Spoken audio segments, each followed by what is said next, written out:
Just looking at this wee woman here is enough to make anybody happy. When she's happy, I'm happy. Not very trippy. She's not very happy today, so Daddy's not going to be happy. Here, honey. Here we go. That's good. It'd be lovely to have a bit of routine and wake up in the morning and see that big blue eyes looking up at you and smiling in the morning. Just everything else in the day wouldn't matter. Doesn't matter how bad a day you'd have, you'd be looking forward to coming home to this wee monkey. I suppose by just keep you up if things are, if you're down or anything, they just make you feel good, the kids and stuff.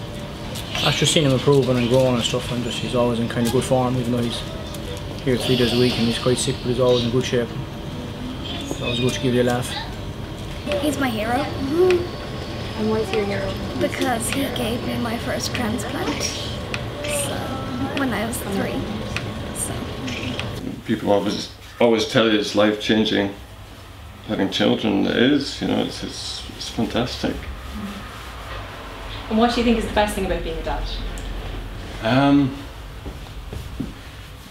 The smiles, the hugs, the kisses.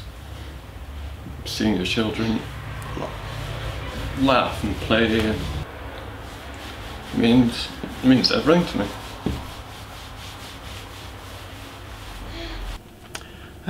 Just everything really, just doing stuff with kids and just being at their beck and call, whatever they want.